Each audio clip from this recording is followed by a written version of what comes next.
Were they simply repeating? No, Stanley said to himself, this is all too strange. This can't be real. And at last, he came to the conclusion that had been on the tip of his tongue. He just hadn't found the words for it. "I'm dreaming!" he yelled. "This is all a dream." Oh, what a relief Stanley felt to have finally found an answer, an explanation. His co-workers weren't actually gone. He wasn't going to lose his job. He was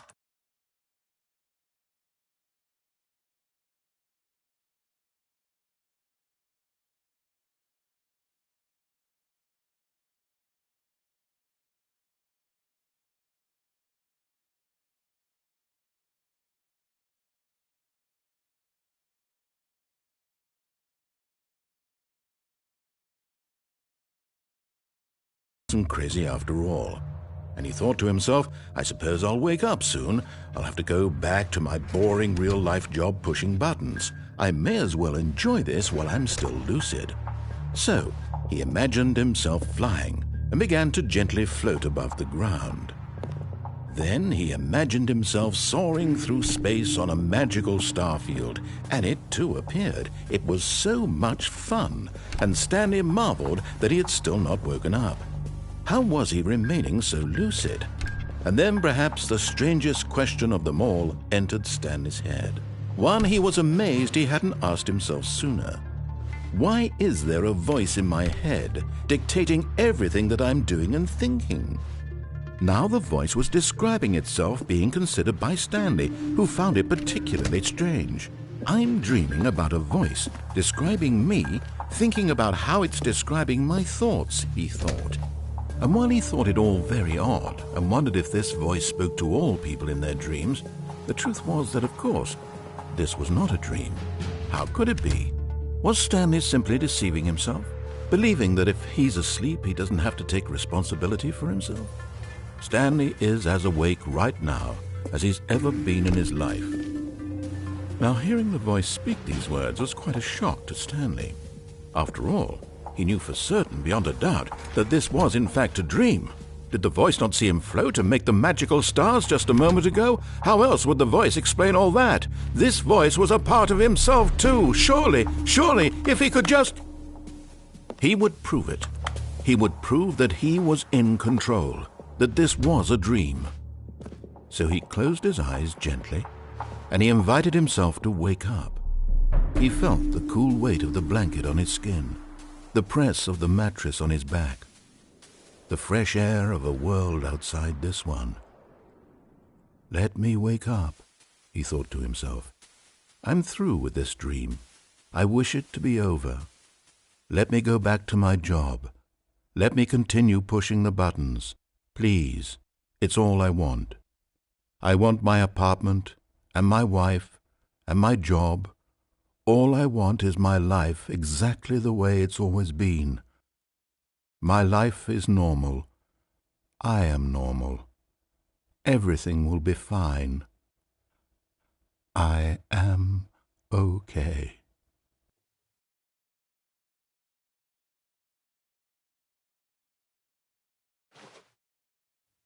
Stanley began screaming.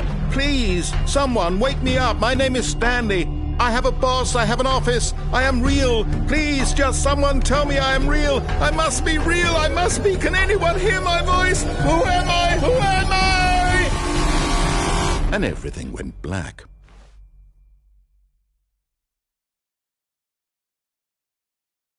This is the story of a woman named Mariella.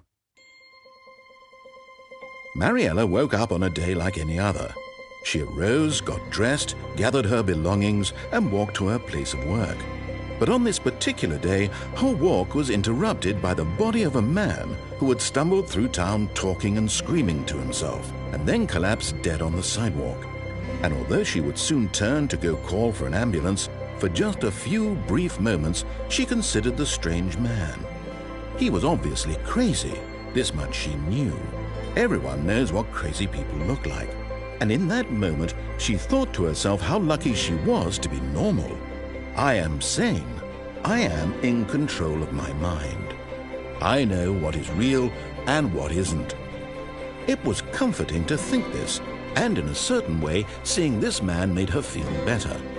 But then she remembered the meeting she had scheduled for that day, the very important people whose impressions of her would affect her career, and by extension, the rest of her life. She had no time for this, so it was only a moment that she stood there, staring down at the body. And then she turned and ran.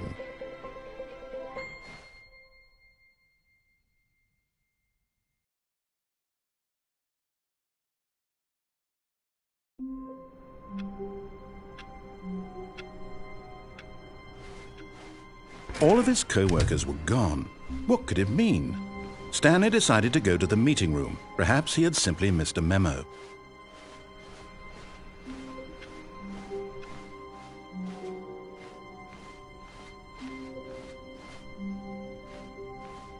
When Stanley came to a set of 2 open doors, he entered the door on his left.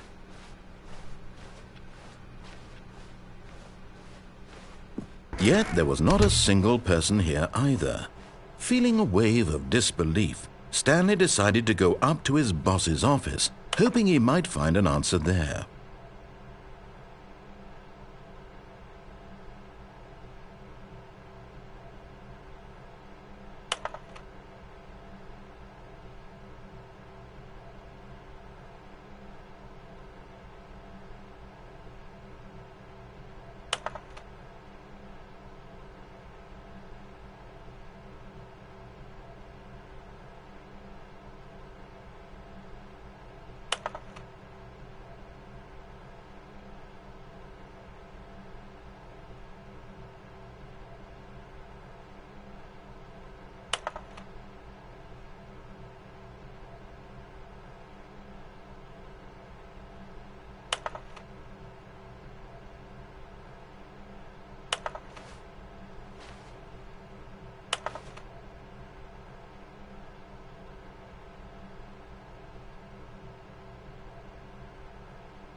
Stanley stepped into the broom closet, but there was nothing here, so he turned around and got back on track.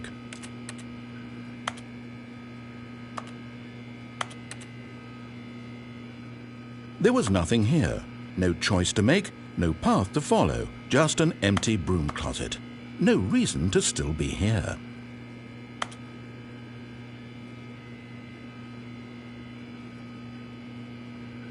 It was baffling that Stanley was still just sitting in the broom closet. He wasn't even doing anything.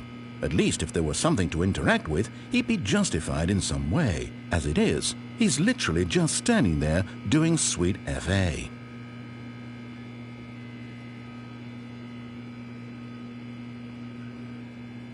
Are you really still in the broom closet?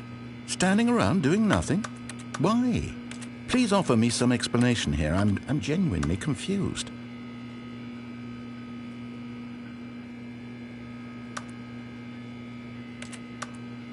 You do realize there's no choice or anything in here, right? If I'd said Stanley walked past the broom closet, at least you would have had a reason for exploring it to find out. But it didn't even occur to me because literally this closet is of absolutely no significance to the story whatsoever. I never would have thought to mention it.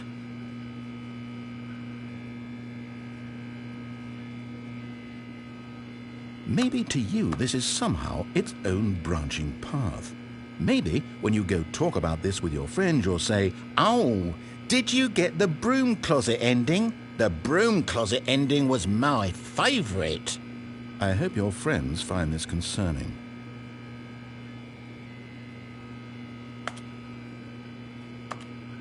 Stanley was fat and ugly and really stupid.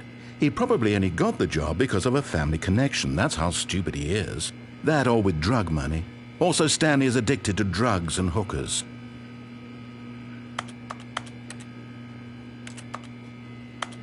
Well, I've come to a very definite conclusion about what's going on right now. You're dead.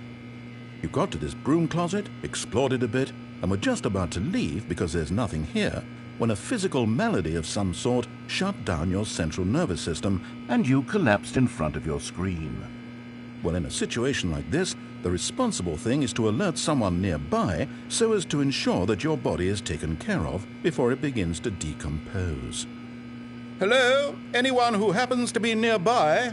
The person at this computer is dead. They have fallen prey to any number of your countless human physiological vulnerabilities. It's indicative of the long-term sustainability of your species. Please remove their corpse from the area and instruct another human to take their place, making sure they understand basic first-person video game mechanics and filling them in on the history of narrative tropes in video gaming, so that the irony and insightful commentary of this game is not lost on them. All right, when you've done that, just step out into the hallway. Ah, second player, it's good to have you on board. I guarantee you can't do any worse than the person who came before you. You too? Unbelievable. I'm at the mercy of an entire species of invalids. Perhaps there's a monkey nearby you can hand the controls to. A fish? Fungus? Look, you can hammer out the details. I'm not particularly picky. I'll just be waiting for when you're ready to pick up the story again. Coming to a staircase, Stanley walked upstairs to his boss's office.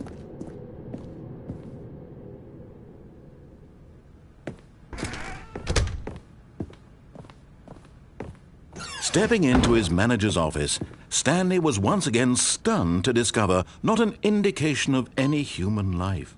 What could it mean? Stanley wondered aloud to nobody. He began wildly tearing through papers on the boss's desk, pulling books off the shelf, looking behind paintings, desperate for clues to his situation. But his attention was caught by a keypad behind the boss's desk. What could its purpose be? In fact, this keypad guarded the terrible secret that lay buried below his feet. And so the boss had assigned it an extra secret PIN number, 2845. But of course, Stanley couldn't possibly have known this. Yet incredibly, by simply pushing random buttons on the keypad, Stanley happened to input the correct code by sheer luck. Amazing. He stepped into the newly opened passageway.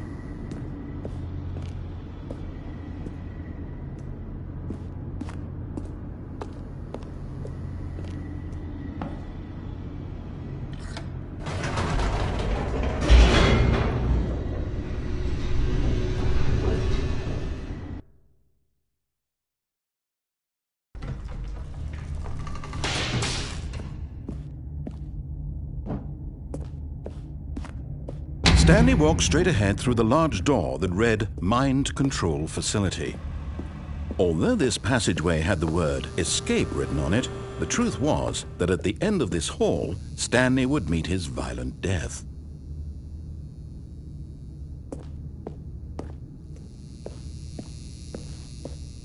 The door behind him was not shut. Stanley still had every opportunity to turn around and get back on track. At this point, Stanley was making a conscious, concerted effort to walk forward and willingly confront his death.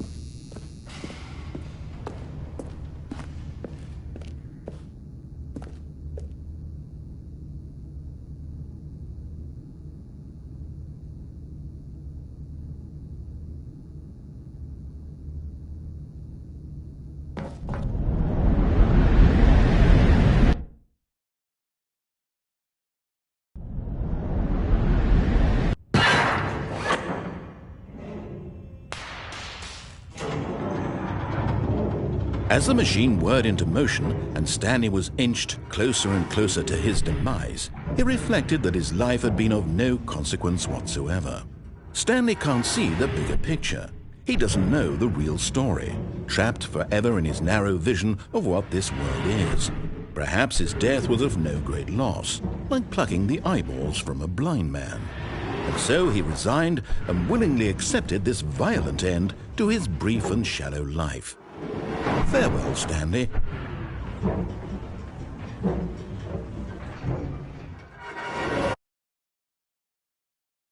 "Farewell, Stanley," cried the narrator, as Stanley was led helplessly into the enormous metal jaws. In a single visceral instant, Stanley was obliterated as the machine crushed every bone in his body, killing him instantly.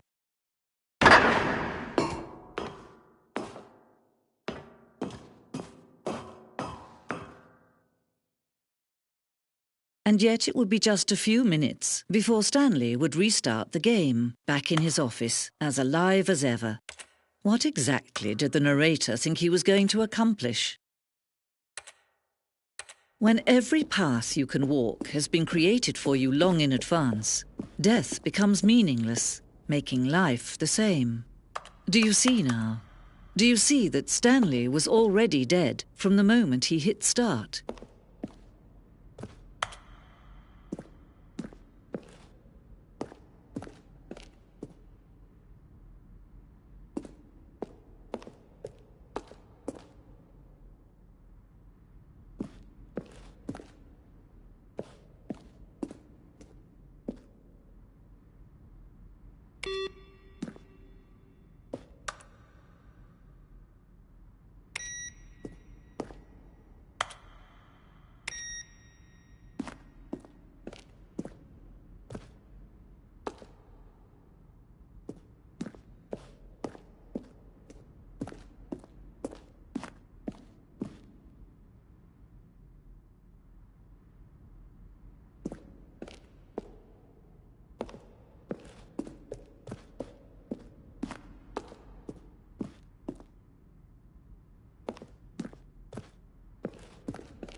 When Stanley came to the lift, he traveled upward to the power source at the top of the facility to end this injustice forever.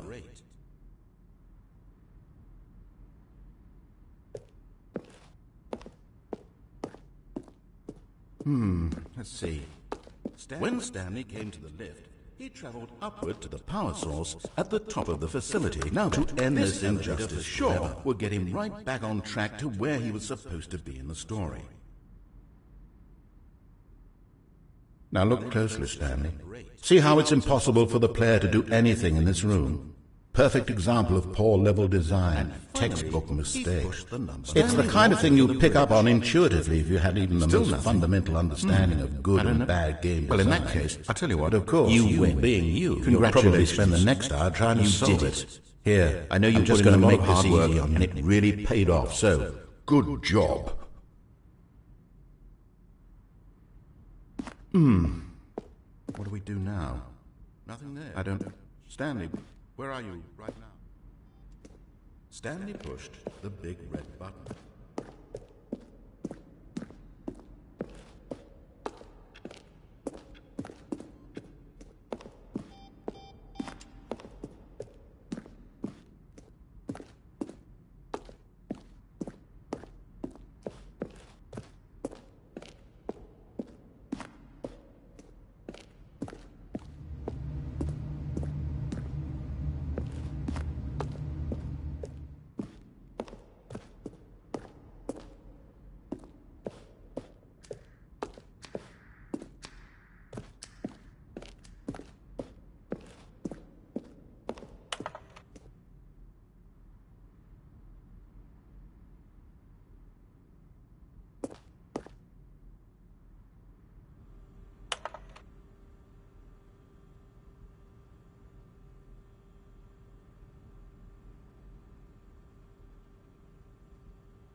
Oh, look at these two. How they wish to destroy one another.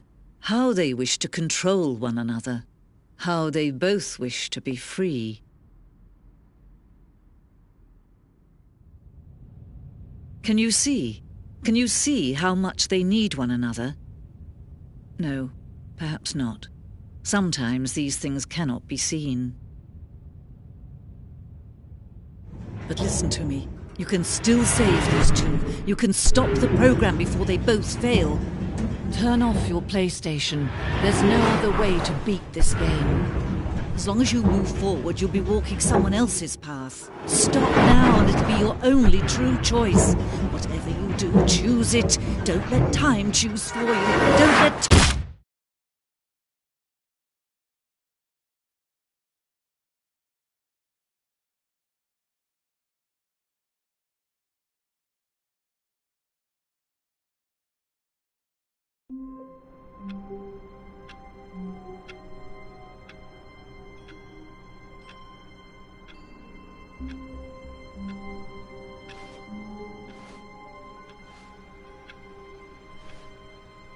How long was I sitting there? Stanley wondered to himself. Minutes?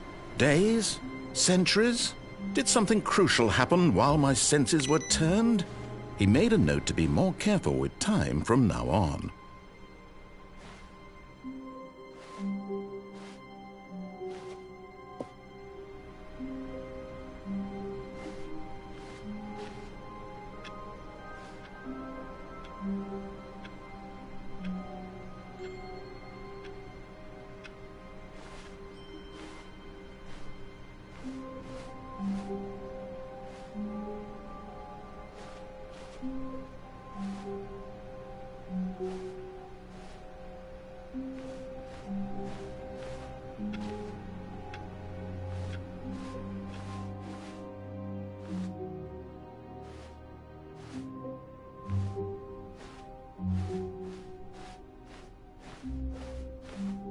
When Stanley came to a set of 2 open doors, he entered the door on his left.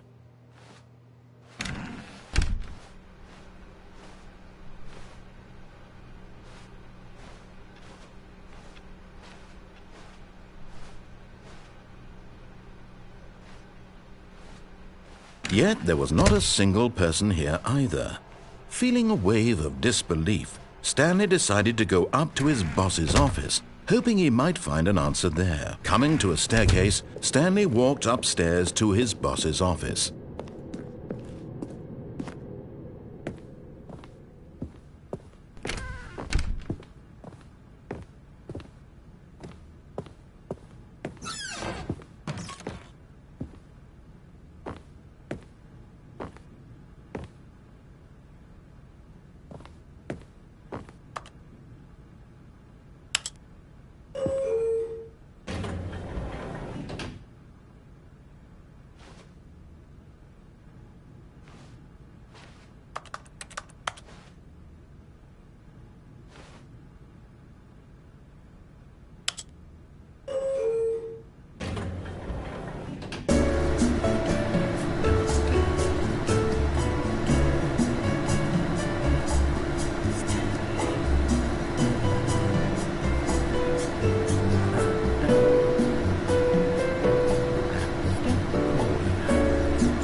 The moment he entered his manager's office, Stanley froze in his tracks. Not a living soul anywhere. Could he really be all alone? This was too much for Stanley to take, too much for any man to take. He fell to his knees, bursting into half moans, half sobs, the guttural retching of life from a man denied any hope, any reason to keep going. Here on the floor he lay prone, paralyzed by fear for nearly a full hour. But when at last he began to move about and survey the situation, he found a keypad behind the boss's desk. What could it mean? Was it a sign of hope for Stanley's future? Alas, it was not. For although this keypad guarded the terrible secret of Stanley's past, it had been assigned a 4-digit code so devious and so random that no man could ever hope to guess it. 2845. Statistically, nearly impossible to guess blindly. Yet incredibly, by simply pushing random buttons on the keypad, Stanley happened to input the correct code by sheer luck. Amazing. He stepped into the newly opened passageway.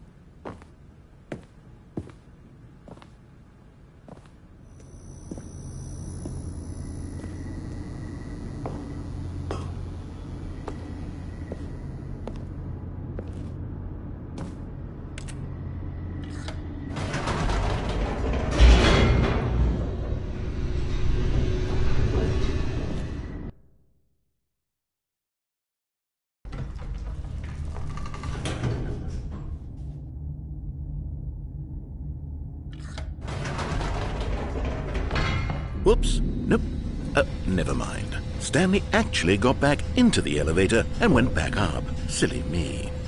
Why did Stanley do that when he knew that it would just lead back to his boss's office? Well, that's a great question. I just can't wait to find out.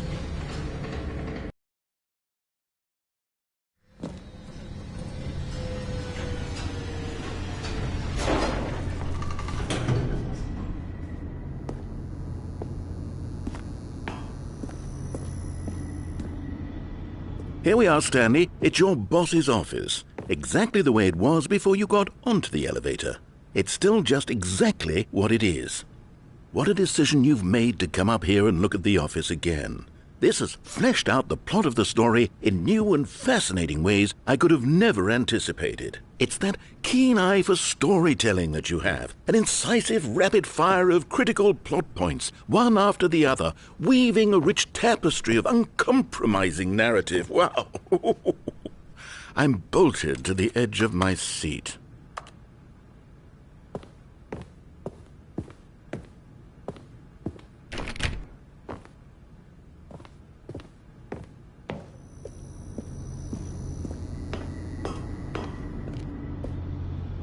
Incredible. Now he's getting back into the elevator and going down again. Ladies and gentlemen, how does he keep coming up with all of this?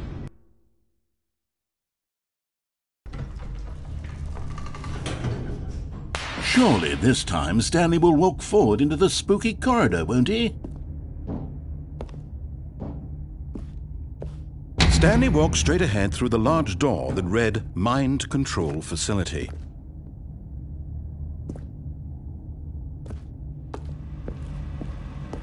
Although this passageway had the word escape written on it, the truth was that at the end of this hall, Stanley would, but of course, Stanley thought better of it and realized he simply had too much to live for.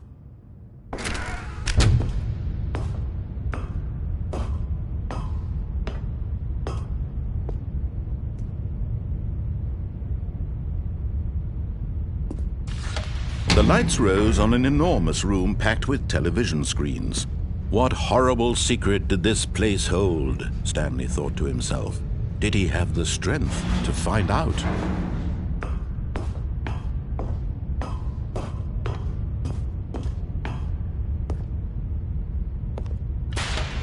Now the monitors jumped to life, their true nature revealed. Each bore the number of an employee in the building, Stanley's co-workers. The lives of so many individuals reduced to images on a screen, and Stanley, one of them, eternally monitored in this place where freedom meant nothing.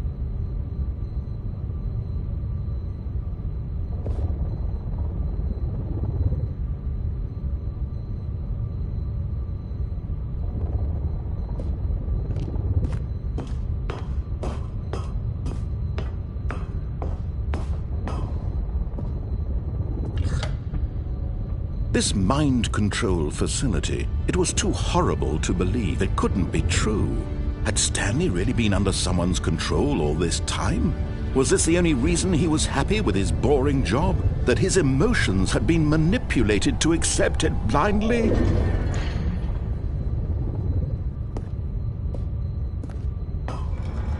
No, he refused to believe it. He couldn't accept it. His own life in someone else's control? Never! It was unthinkable, wasn't it? Was it even possible? Had he truly spent his entire life utterly blind to the world?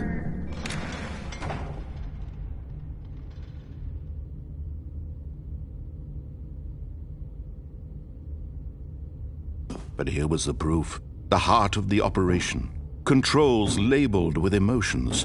Happy, or sad, or content. Walking, eating, working.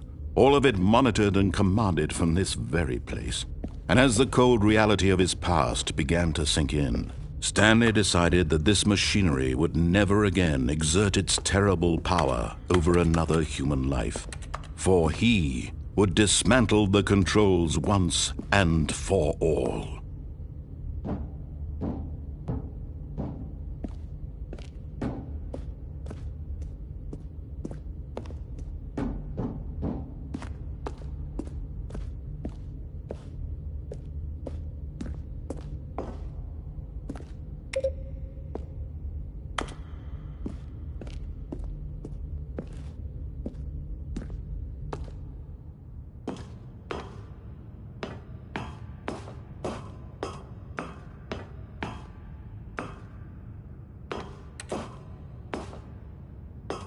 And when at last he found the source of the room's power, he knew it was his duty, his obligation, to put an end to this horrible place and to everything it stood for.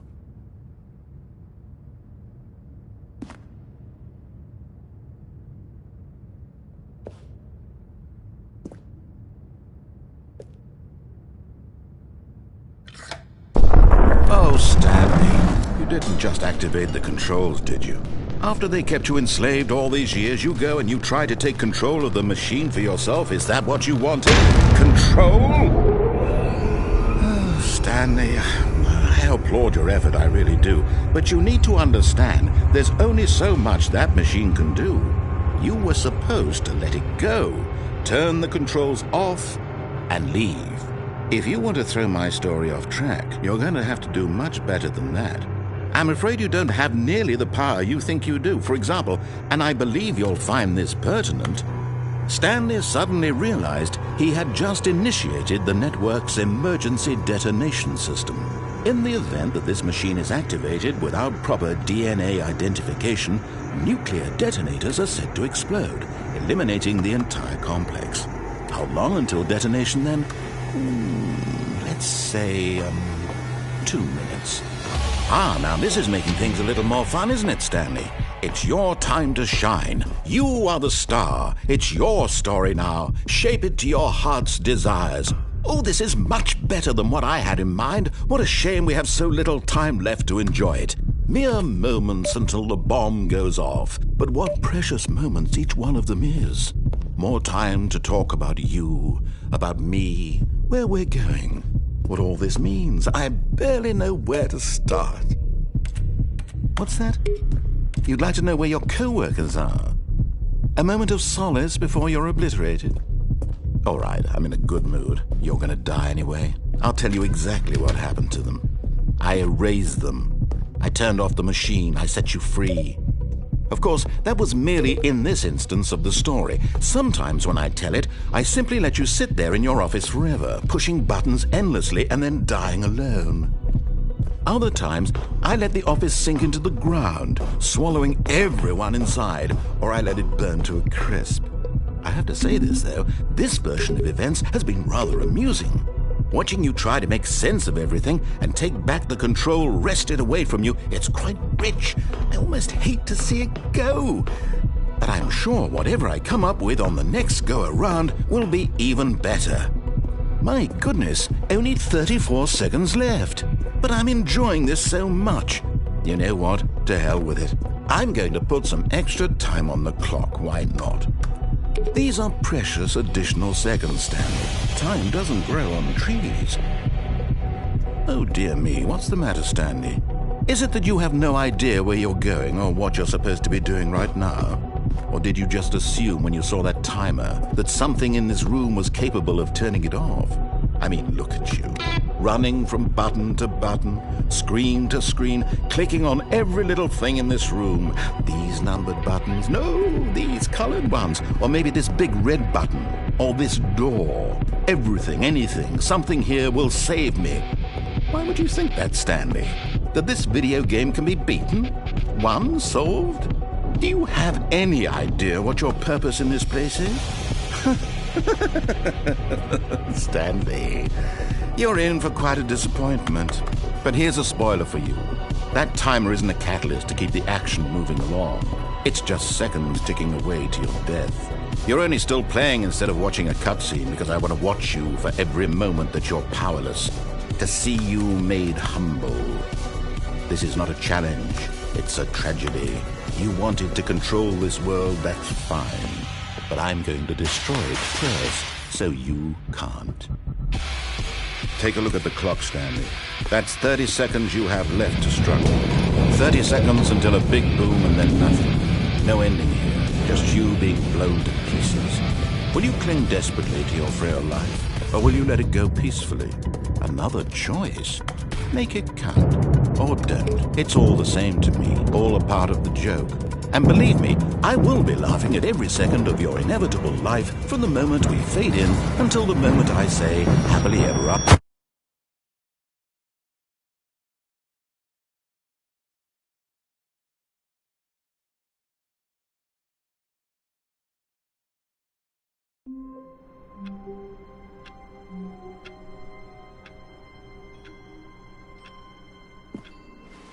Stanley decided to go to the meeting room to check on his co-workers. He never functioned well by himself and constantly needed support and guidance from others. So the thought of Oh, new content?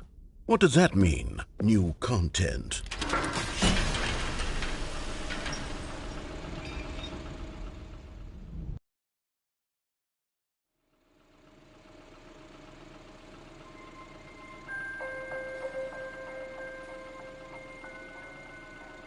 Hello, and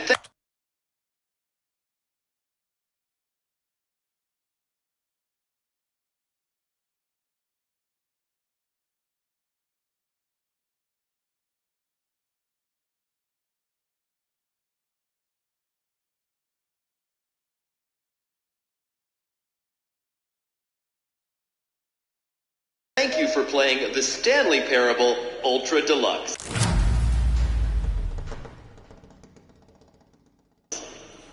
As you may know, the Stanley Parable was a video game released in 2013 on home computers. After receiving critical and commercial success, it was expanded upon in 2022 with the Stanley Parable Ultra Deluxe, a reimagining of the game for consoles and home computers. The Stanley Parable Ultra Deluxe features exciting new content that broadens and expands the world of the Stanley Parable, delighting audiences the world over.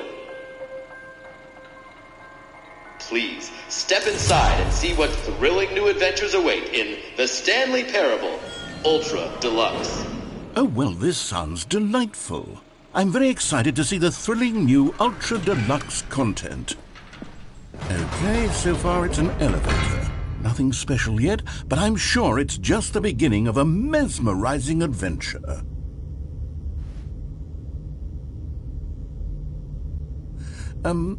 Is it broken? What's going on here? Should we be moving somewhere or... Oh, there we go. All right, finally, at long last, it's on to the new content. I've never been more ready. Let's do it.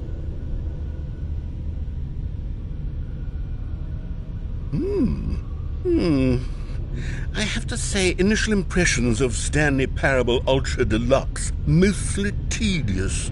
It's as if Oh, okay. Let's see the content. Give me the content, Stanley.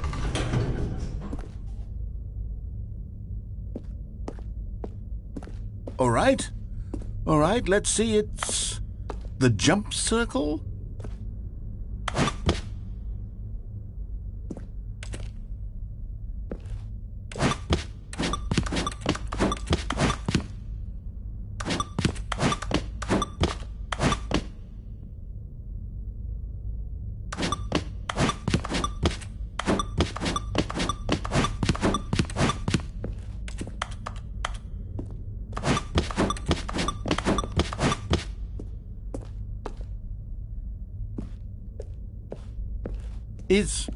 Is that it?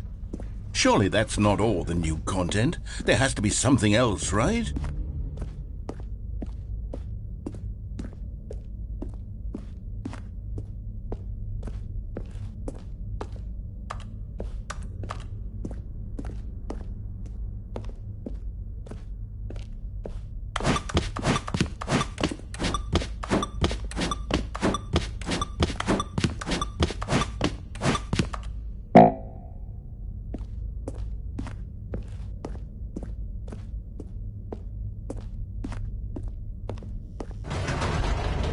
Goodness, another elevator. Stanley, I have to say, initial impressions of this game are not positive. It's just elevators and jumping. Is this what passes for exciting new content? If this is new content, then I could just read you the whole dictionary. There's 20 hours of new content right there. Hell, I could count to 30 trillion. You could put that on the box. The Stanley Parable Ultra Deluxe, now with over 1,000 hours of new content. And if... Oh, wait. There's more. Very good. Yes. I knew there had to be something else. Let's see it. I'm ready for whatever it is. That's it? Oh, you've got to be kidding me. You see, Stanley? This is what happens when greedy video game developers with no respect for their fan base rush a cheap expansion to market for no reason other than to make an easy dollar. And don't get me started on the level of craftsmanship that's gone into it. In fact, I'm looking right now at the game's trophies, and it's hard to believe one of them actually says, "Test trophy, please ignore." What quality assurance department signed off on this? I'm infuriated and I'm offended, and I intend to find these people on Twitter and hold them personally accountable. It's my fault, Stanley. I built up too much anticipation around the new content, I'm afraid. It could never have lived up to such expectations. If you're still with me, why don't we just reset the game, and we'll try to get back to what the Stanley Parable is really about.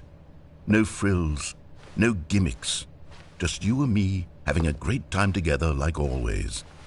What do you say, friend?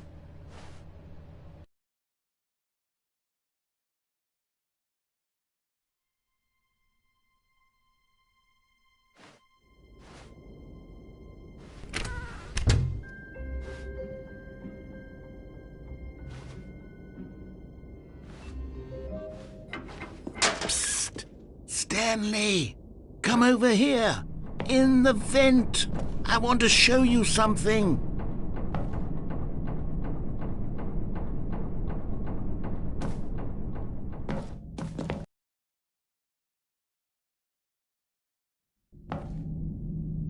Okay, you remember how cheap and unsatisfying the new Ultra Deluxe content turned out to be? Well, it got me thinking about the past, and how much better the Stanley Parable used to be. So I made something special and tucked it away here where the game's developers won't find it. Just our little secret. Take a look. I call it the Memory Zone. It's where I've been storing all my favorite memories so I can relive the peak experiences of my life whenever I want. Experiences like the launch of the Stanley Parable on PC. You see, Stanley, doesn't the Memory Zone remind you of how wonderful Stanley Parable was before it was sullied with a cheap PlayStation port? Remember back in October of 2013 when the game originally launched? Back then, video games had integrity. Back then, it all meant something. Oh, the waste.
Je suis dans la mémorisation. And over here is where I keep reviews of the Stanley Parable. Like this stunning triumph of games journalism, 10 out of 10 from Destructoid.com. James Stephanie Sterling writes, and I quote, "Where so many games that aspire to be more than games end up less than any form of art, Stanley Parable strives and then succeeds to be every game ever created." Did you hear that, Stanley? Every game ever created. That's how grand and all-encompassing the original Stanley Parable was. It was literally every game ever created. It was Skyrim, it was Persona 3, it was all of them, and now it's nothing. It's no games at all. It isn't even the Stanley Parable anymore. It's just a husk now, a lifeless husk with an hour of new elevator content.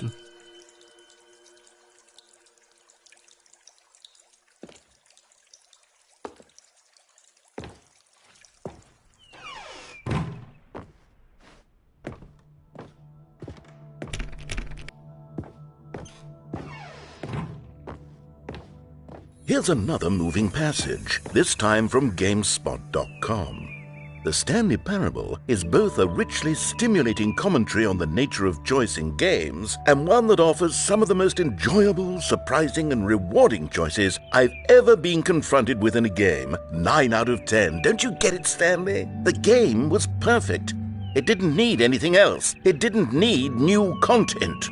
All they had to do was transport it in pristine condition along to the PlayStation, boom, done. And they couldn't even do that. Couldn't resist the urge to go meddling with a beloved franchise.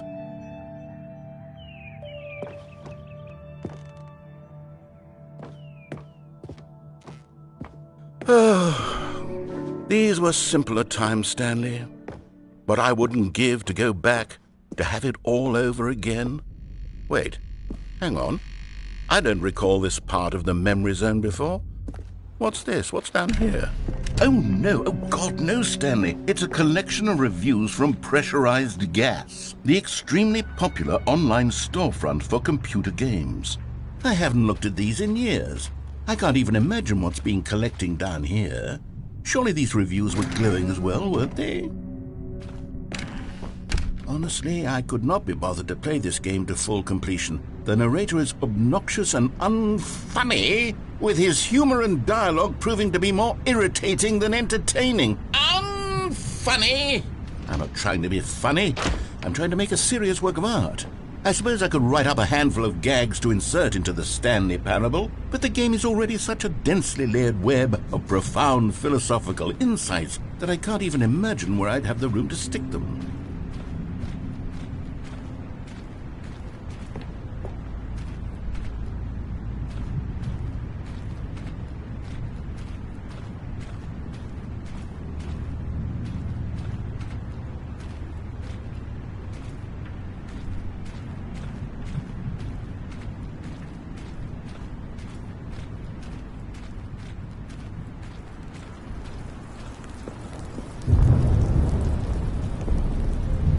Okay, let's see what this one says. While the idea for the game is good, for someone who prefers non-linear games, this preachiness gets annoying fast. Preachy? Stanley, I'm not preachy, am I? You can tell me if I'm preachy. Honestly, you can. Oh, goodness. This is actually quite shocking for me. To be honest, I had always thought of the game's dialogue as being rather terse to begin with. You can't know how much fluff I cut from the game to get it to feel as light and airy as it... Well, I always thought it did. But maybe it wasn't. Oh dear. What an awful memory to have to hold on to. These black marks on my otherwise unimpeachable track record. I feel like a failure. Like I let these people down. Perhaps the Stanley Parable isn't quite as sterling as I always remembered. What's this one got to say? You constantly have to stop doing anything so the narrator can catch up with his long-winded explanations of what's happening. I wish there was a skip button. A skip button? Well, yes. Yes, I think we can do that. If I'm truly too preachy, then maybe letting you skip ahead for just a moment, surely it couldn't hurt. Not if it means we can strike these negative reviews from the record. Only positive reviews of the Stanley Parable. That's my motto today, and it's always been my motto. I'd do anything for the customer, Stanley. Yes, a skip button we shall have. And here it is. Go ahead and give it a shot. Oh, you're back, you see. You were only frozen in time for a few minutes, but it was plenty of time for me to deliver a long, rambling monologue full of unnecessary verbal flourishes and lengthy ruminations on the nature of choice. Well, there, sport. You really did catch me rambling on a bit, didn't you? But that's the power of the button. The minute I start to go off on a thoughtless display of self-absorption, it's right at your fingertips to go poof, and it's all over. I can't wait to see what Cookie 9 will say about this, and whether they'll edit the rating of their pressurized gas review, or at least change some of the wording, perhaps. To be honest, I don't even know if one can change their review in the first place. I guess I should become better educated on how exactly pressurized gas works. Perhaps that would have been a smart thing to check on before I went on about this whole exercise of making the skip button. Although I have to imagine that after seeing this exciting new technology at work, surely whoever it is who runs pressure... Okay, welcome back, Stanley. Now, I should say that the amount of time the button has been skipping through is becoming longer and longer. That last one was, well, I want to say maybe 30, 45 minutes? Stanley, please don't push the button again. It's been 12 hours. You've just been frozen there. I don't know why the skips are getting longer, but they're... Oh, Stanley, you're back.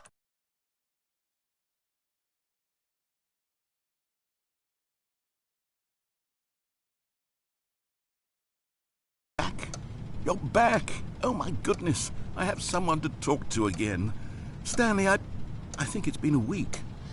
Or 2 weeks. I've been sitting here all that time. Just sitting here. Not a single person to speak with. And you'd think that that's just how it's always been, right? Me talking and you saying nothing. Would you think that it's exactly the same as always? Doesn't that feel like what we've already been doing? Me just talking? But it isn't, Stanley.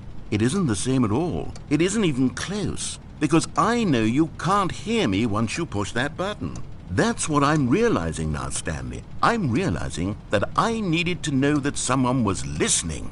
I needed there to be a vessel through which my words were moving. It was the vessel I needed, Stanley. Not the outcomes, not the story. None of that matters anymore. I'll give it all up. I'll give up every branching path. I'll burn my story to the ground. One single thing I need, and God, I can see now that I need it more than anything, is to know that someone else is taking it in. These words that I'm saying.